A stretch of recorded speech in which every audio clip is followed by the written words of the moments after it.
Around the same time, China exploded its first atomic bomb, right? And that was a huge thing. There's some video footage of it, and it was at the opera, which is a big part of Chinese art and culture. You know, the opera was over, everyone was starting to leave, and all of a sudden Mao walks onto the stage. And he says, I just have to make one announcement. I just received word that we've exploded our first atomic bomb.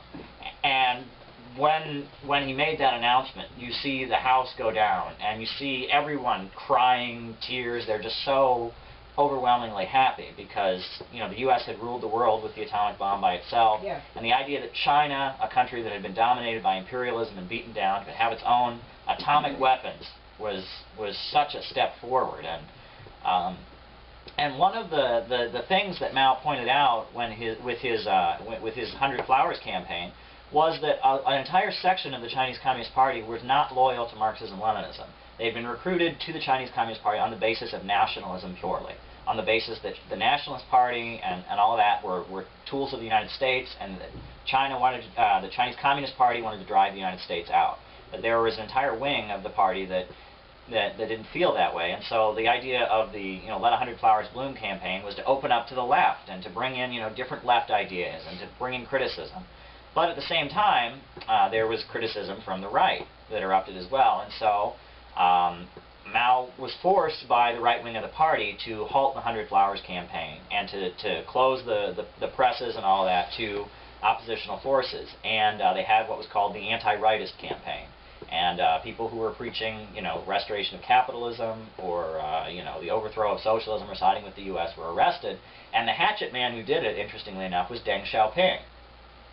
Deng Xiaoping, who later became the premier of the Communist Party, he was, or the chairman, I guess, was the hatchet man who went around after Mao had opposed it. He had, so Deng Xiaoping had been waged the war on dissent that Mao was reluctantly forced to happen. And then in around 1962, starting in 59 to 62, I think I could have those years wrong. I probably do. I'm a little confused, Caleb. Does Deng Xiaoping wage this as a separate faction, or he waged this at the behest of the right wing of the party forced Mao Zedong to close the press. The right wing of the party being different than Deng Xiaoping? No, Deng Xiaoping was a member of the right wing of the party, right? And he was the guy who organized the secret police to go out and arrest the dissident elements when Mao had opposed that. The dissident right wing elements of yes, right, and that was Deng Xiaoping okay. was running the secret police. He was the enforcement officer who led the faction that ended the 100 Flowers campaign, and then in addition to that went around arresting people for counter-revolution and such. And during this period you have also the Great Leap Forward, which was an economic program, and it was Mao's program to advance China much more rapidly towards socialism. And the main problem with the Great Leap Forward was that in 1963 the Soviet Union was openly calling for peaceful coexistence with the West. They were telling the people in South Africa, the people around the world, the people in Latin America, anyone who was fighting for their independence, stop it. And they were saying that we need peaceful coexistence, peaceful competition, and they were actively discouraging world revolution. And they were saying, in the name of world peace, the U.S. has the atomic bomb, we've got the atomic bomb. If we go around trying to overthrow capitalism, that'll cause nuclear war, and so we need peace with the West. And when China being a country that had been long subject to colonialism, felt that was clearly not the correct answer, and they were for continuing world revolution around the world, and so they published a document. First, it was an attack on the leader of the Italian Communist Party, Togliatti.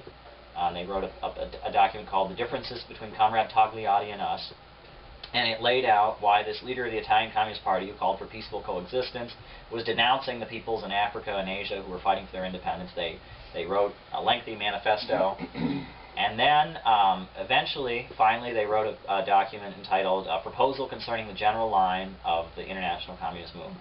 And they made it clear that Khrushchev, by telling the people of the world who were suffering under imperialism to stop fighting imperialism and to make peace with imperialism, that was betrayal of socialism, and that represented what they called revisionism. And that's when Mao and the Chinese Communist Party started talking about what they called the two-line struggle. Whereas, you have the primary contradiction, which is between the socialist countries and the oppressed countries struggling against imperialism, and the imperialists, the United States. And then you have the secondary contradiction, which is between those people within our class camp who are betraying and are seeking a right-wing line and are not actively fighting. Right? You have the revisionists. And so there's the primary contradiction, and then there's the secondary contradiction, and that's called two-line struggle. It's a Maoist concept. And you'll see, interestingly enough, that Mao started using different language to describe things similar to what Trotsky had been saying all along. Interestingly enough, the two-line struggle, it's really, they were talking about how Khrushchev, leading the Soviet Union, was the head of a bureaucratic clique, right? And how, how it was necessary to adopt a mass line, And I do know I've spoken to people who were on delegations to China at this point in the early 60s, and they would have to sit down, and the most boring part of the trip was to hear a local Chinese Communist Party person give a 4-hour lecture about how Mao's theory of continuous revolution was totally different than Trotsky's theory of permanent revolution. It had nothing to do with each other, and he would describe for 4 hours why they were not Trotskyites. And of course, the Soviets' response was to call them Trotskyites. They called, Mao Trotskyite and an ultra-leftist, and here, he doesn't want peace. Doesn't want peaceful coexistence. He's a crazed ultra-left, insane figure. And there was a coup attempt shortly afterwards to depose Mao Zedong by pro-Soviet forces within the Chinese Communist Party. And in addition to that, there was when China in 1963 denounced the bureaucratic clique, they called it, at the top of the Chinese Communist Party, there were all of the aid that the Soviets had put in, all the engineers, all of the materials were shipped out, like overnight. So you can imagine buildings left half built, fields half plowed. It was a crisis. And then when the Chinese students at the University of Moscow protested against this, they were arrested and beaten for it, for being counter-revolutionaries. And so you can see China and the Soviet Union were not getting along, clearly. And that was what they called the 1963 Sino-Soviet split. So the Sino-Soviet split of 1963, Sino-Soviet split of 1963 had occurred, and at that point, that was a step back. And in addition to that, and Mao openly admitted they had tried to go too quickly towards socialism during the Great Leap Forward. So as a result, there was a famine, and as Craig has numerous times pointed out, famine was an everyday occurrence before the revolution. Well, it was an annual occurrence. Annual occurrence. We're talking tens of millions of people annually. Right. But there was a famine. For the first time since after the revolution, there was a famine, during the Great Leap Forward. And there's a new book that's just come out. It's called Mao's Great Famine. And the cover of the book, interestingly enough, has what's supposed to be a child starving under Mao's Great Famine, right? And it's this little Chinese child holding a thing, and it's really skinny. But the photo is taken from Life magazine, and Life magazine dates the photo from 1946. Way before that, yeah. Yeah, way before the Great Leap Forward. So, that's the level of honesty. Well, there was a widespread famine, but yes. There were meteorological reasons for this. There were a number of other reasons that there were natural disaster reasons. I understand that Mao took responsibility for having a role in things not being adjusted as they should have been.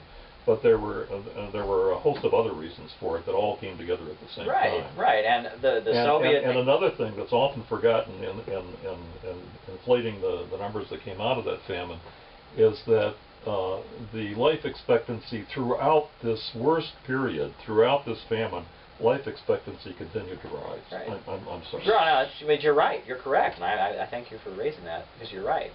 And the idea that Mao committed genocide or something like that is outlandish. It's just ridiculous. There were economic problems. But as a result of the economic problems, Mao Zedong, his faction, the left-wing faction of the Chinese Communist Party, lost power. And the faction that took over was, led by Deng Xiaoping, and they held power briefly. And their slogan was, it doesn't matter if a cat is white or black as long as it catches mice. Meaning that it doesn't matter if our economy is socialist or capitalist, just so long as we do, we develop the economy. And that was the nationalist wing.